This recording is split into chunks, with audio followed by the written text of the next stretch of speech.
Vladimir Putin in Vietnam. He's gone there after visiting North Korea. It's the last leg of his Asia tour. Yesterday, like we told you, he was in North Korea. Today, the Russian president landed in Hanoi. The day started with a welcome ceremony. There were children waving flags, bands playing, even a 21-gun salute. Not as grand as Pyongyang, but it was quite big by Hanoi standards.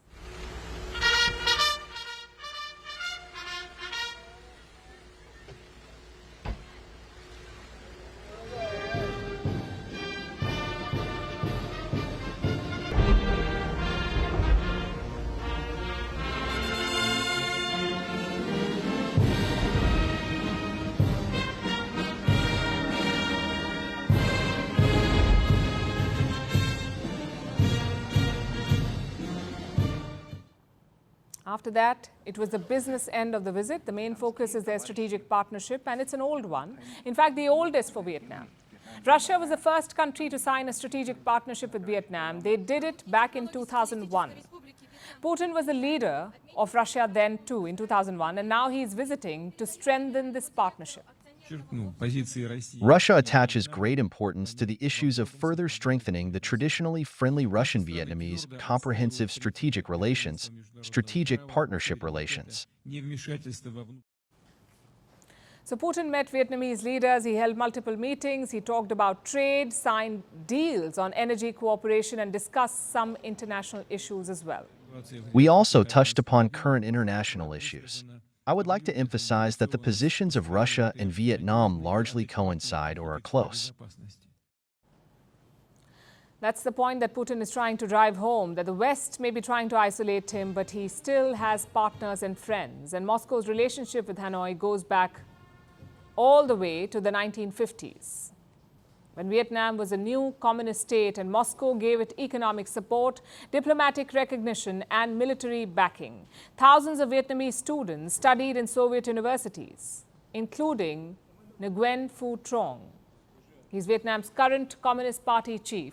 Over the decades, Vietnam saw multiple wars and Moscow came to their rescue. It gave them fighter jets, tanks, helicopters, even soldiers, 11,000 of them. Even after the Soviet Union fell, the ties remained strong, and it shows everywhere. Take Hanoi's architecture, for example. Most old buildings have a Soviet touch. And not just that, Vietnam's Ho Chi Minh Mausoleum houses the body of its founding father, Ho Chi Minh. His preserved body is on display there, but every year the mausoleum is closed for 2 months. Do you know why? Because the embalmed body is flown to Russia for maintenance. Such is their relationship. It's a unique friendship, and a key aspect of it is military ties. Russia is Vietnam's largest military supplier. It accounts for 80% of Vietnam's armed exports. Nearly all of their naval vessels are from Russia. And defense remains the focus on this visit as well.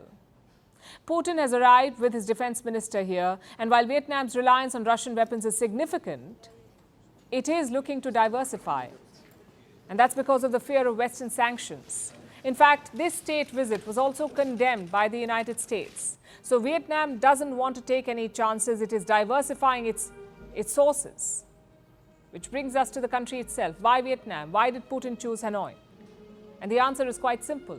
Vietnam is like the new cool kid on the block. It's a rising economy, a manufacturing powerhouse, a leading exporter of goods. And for companies leaving China, it's one of the compelling alternatives. So everyone wants to be friends with Vietnam. And when we say everyone, we mean everyone. Last year, US President Joe Biden was in the country. The two nations upgraded their relations. Soon after that, Chinese President Xi Jinping followed. His was a grand visit too. And now it is Putin's turn. It's his 5th visit to Vietnam. So there's a clear pattern. Every country wants Vietnam in their corner. But who is Vietnam choosing? The answer is no one. They want to do business with everyone. And it's their age-old strategy. They call it bamboo diplomacy. It's inspired from the bamboo plant. Strong roots and flexible branches, bending in all directions. And Vietnam is keeping it quite flexible right now. They're keeping their options open, not isolating anyone, at the same time refusing to be tied up in alliances. It's a strategy that has paid off until now, and they do not plan to change it. This latest visit by Putin is proof. Firstpost reports from the world's second largest continent.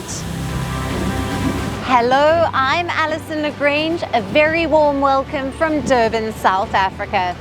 We get you the news and the newsmakers from Africa. From elections to climate change to innovations and opportunities. As the world's attention shifts, we report from Africa, the heart of the global South. Join me every weekday live on Firstpost.